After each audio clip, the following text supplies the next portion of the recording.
कि ये अति हो गई है। अत्याचारों का ये भयंकर दृश्य है और ये रुकना चाहिए। अपनी रक्षा के लिए आवाज उठाना ये पाप नहीं होता, क्योंकि अन्याय करने वाला जितना दोषी होता है उससे बड़ा दोषी अन्याय सहन करने वाला होता है। भय काहू को देत नहीं, नहीं भय मानत आन, कहो नानक सुन रे मना, ज्ञानी ताही बखान। ना तो हम किसी को भयभीत करते हैं, लेकिन ना हमें भयभीत होना चाहिए। ये दुख भरी कहानियां वहां से अब नहीं आएंगी, शांति हो जाएगी। और जो वहां महात्मा को जो अरेस्ट किया गया है उनको भी मुक्त किया जाएगा। ऐसा विश्व के अंदर कौन सी सज्जन शक्ति है जो कि द्रवित ना हो, पीड़ित ना हो, दुखी ना हो। बांग्लादेश के हिंदुओं के ऊपर जिस तरह वहाँ अत्याचार हो रहे हैं, वहाँ हिंदू स्त्रियों की अस्मिता पर, उनके मान सम्मान पर चोट मारी जा रही है। जिस देश के वासी अपने देश को अपना मानते हैं, अपना ही देश अपना दुश्मन हो जाए तो भारी पीड़ा होती है। और इसकी वेदना पूरे विश्व के अंदर सभी सज्जन शक्तियों को है। मैं सोचती हूँ कि देश की सरकार ने निश्चित रूप से पहले भी पहल की होगी, लेकिन अभी प्रत्यक्ष रूप में जिस तरह की पहल की है कि हमारे संबंध तभी तक ठीक बने रह सकते हैं जब हमारी भावनाओं का सम्मान होगा, जब हमारी मूल जो धर्म की धारणा है उस पर चोट नहीं होगी। आप छोड़ दीजिए धर्म, मजहब, संप्रदाय, इनको आप अलग करिए। मनुष्यता भी तो कोई चीज होती है, इंसानियत भी तो कोई चीज है। अगर हमने मनुष्य को मनुष्य के रूप में ही देखा और मनुष्य होकर उसके साथ व्यवहार किया, तो ये जो हैवानियत है, ये जो शैतानीपना है, ये कभी मनुष्य के हृदय में प्रकट नहीं हो सकता। इसीलिए नाक तस्वीरें हैं वो देखकर हृदय बहुत भयंकर पीड़ा से भरा है। मैं सोच रही हूँ ये जो हृदय में जख्म है, ये जो पीड़ा है, ये जो दुख है, ये उस पे मरहम है सरकार की पहल।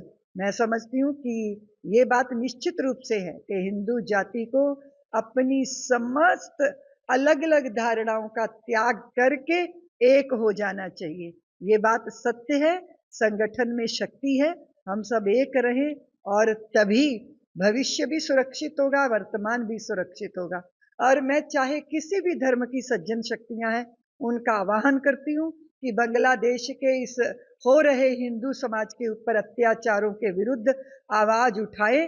हम मनुष्य के नाते, पूरा विश्व धरती हमारी माँ है और हम इसकी संतानें हैं। इस तरह हम सहोदर हैं, हम भाई हैं। इसलिए सारे विश्व के अंदर जहां भी ये दृश्य देखे जा रहे हैं, जहां भी इस पीड़ा को अनुभव किया जा रहा है, हमारे देश में भी बहुत सारे लोगों ने प्रदर्शन किए हैं, इसीलिए कि ये अति हो गई है।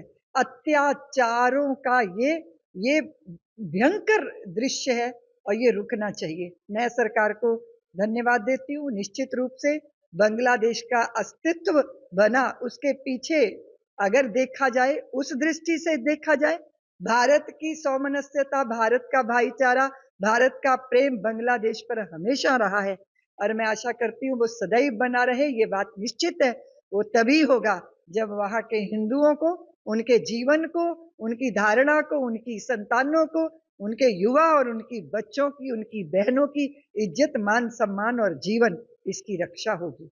हम इस पहल के लिए सरकार को बहुत बहुत धन्यवाद देते हैं। आशा करते हैं कि ये दुख भरी कहानियां वहां से अब नहीं आएंगी, शांति हो जाएगी।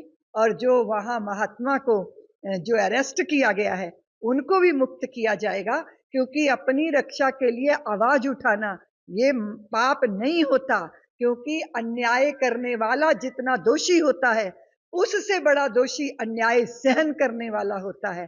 आप जानते हैं पंजाब की धरती पे गुरुओं ने कहा था, भय काहू को देत नहीं, नहीं भय मानत आन, कहो नानक सुन रे मना, ज्ञानी ताही बखान। ना तो हम किसी को भयभीत करते हैं, लेकिन ना हमें भयभीत होना चाहिए। ऐसे वातावरण का निर्माण राज्य सरकारों को, केंद्र की सरकारों को और पूरे समाज को मिलकर इस पे प्रयत्न करना होगा। राष्ट्र भी अपना काम करे और राज्य भी अपना काम करे। मैं आशा करती हूँ सब कुछ सही होगा, जल्दी होगा और यही मेरी ईश्वर से प्रार्थना है।